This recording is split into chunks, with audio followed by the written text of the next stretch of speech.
గాలిలో యోగా అదెలాగా? పూర్తి వివరాలకు చదవండి రేపటి సాక్షి దినపత్రిక. ఆ పేద తల్లిదండ్రులకు ఒక్కడే కొడుకు. తెలివైన విద్యార్థిగా పేరు తెచ్చుకున్న బిడ్డను చూసి ఆ దంపతులు ఉప్పొంగిపోయారు. తమను ఉద్ధరిస్తాడని కలలు కన్నారు. తమకేమీ చింత లేదని కొడుకుపై కోటి ఆశలు పెంచుకున్నారు. కానీ వారి ఆశలు ఆవిరైపోయాయి.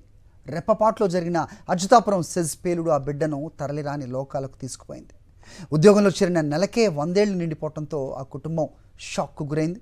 వారు అనుభవిస్తున్న ఆవేదన అంతా ఇంత కాదు. కన్నబిడ్డ ఫోటోకు పూలదండ వేసి గుండె లవిసేలా రోదిస్తున్న ఈ కన్నతల్లి వేదనను ఎవరు తీర్చగలరు? ఉజ్వలమైన భవిత ఉన్న 20 ఏళ్ల కొడుకు కానరాని తీరాలకు తరలిపోతే ఆ కుటుంబం గోడు వినేదెవరు?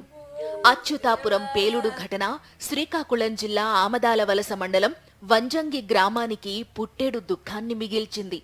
గ్రామంలో అందరితో కలివిడిగా ఉంటూ బ్రిలియంట్ స్టూడెంట్గా గుర్తింపు సాధించిన పైడి రాజశేఖర్ను రియాక్టర్ పేలుడు బలి తీసుకుంది. చాకులాంటి ఈ యువకుడిని పొట్టన పెట్టుకుంది. కుటుంబ సభ్యులు, గ్రామస్తులకు అంతులేని విషాదాన్ని మిగిల్చింది. నా కొడుకు మరి రాడుకోదు నా కొడుకు మరి మేము ఎక్కువ చెప్పలేము. నాకు మరి రాజు కొడుకు వెళ్ళిపోండి మరి చెప్పలేము మేమేంటి. ఉద్యోగంలో చేరిన నెల రోజులకే రాజశేఖర్ జీవితం హఠాత్తుగా అంతమయ్యింది. కొడుక్కి ఉద్యోగం వచ్చింది, ఇక తమ కష్టాలు తీరినట్లేనని భావించిన తల్లిదండ్రులకు తీరని ఆవేదనే మిగిలింది. ఏడ్చి ఏడ్చి వారి కళ్లల్లో కన్నీరు ఇంకిపోయింది. ఆ కుటుంబానికి మాటల కందని మహా విషాదమది.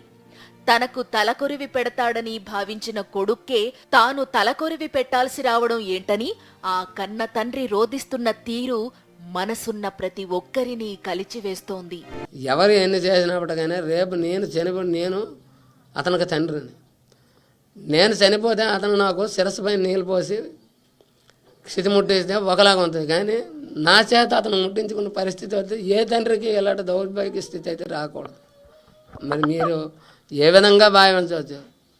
ఎవరైనా తండ్రి కొడుకు పెట్టడం అయితే చాలా దురదృష్టకరమైన పని ఇది.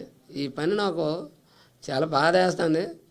ఊడాడి లేని లోటు నాకు ఎవరూ తీర్చలేరు, ఏదీ రాదు. రాజశేఖర్ చదువుతో పాటు గ్రామంలో ఏ కార్యక్రమమైనా ముందుండి నడిపించేవాడు.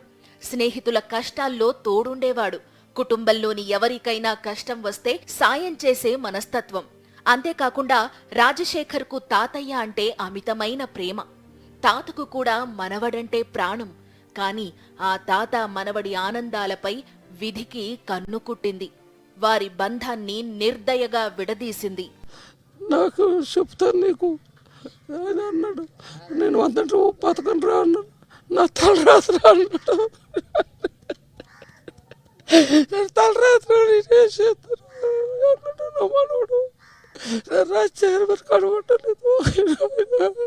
నాకు ఒక్కడే కొడుకు నీకు ఒక్కడు నాయన నా కొడుకు తలకు లేదు నేను అడుగుతాను నాయన. ఆడి కెమిస్ట్రీ చెప్తాన్నా మొత్తం విప్పి చెప్పేసేవాడు అన్న. ఫిజిక్స్ కెమిస్ట్రీ డీప్కి వెళ్ళిపోయాడు. డెప్త్ అసలు సార్లు కూడా పనికిరాడు, అంత నాలెడ్జ్ అన్నాడు. ఇప్పుడు ఏమైనా సైన్స్ ఏమైనా అడిగామనుకో ఏం లేదు బాబా, స్టార్టింగ్ నుంచి అసలు ఎంతవరకు ఉంది ఆ పాయింట్ ఎంతవరకు ఉంది అంత డెప్త్ చెప్పేవాడు. అంత టాలెంట్. మ్యాథ్స్ అయితే నువ్వు సమ్ ఇవ్వాలి ఆన్సర్ వస్తుంది, అంతే. సమ్ ఇవ్వాలి నువ్వు ఆన్సర్ వస్తుంది, అంత టాలెంటెడ్.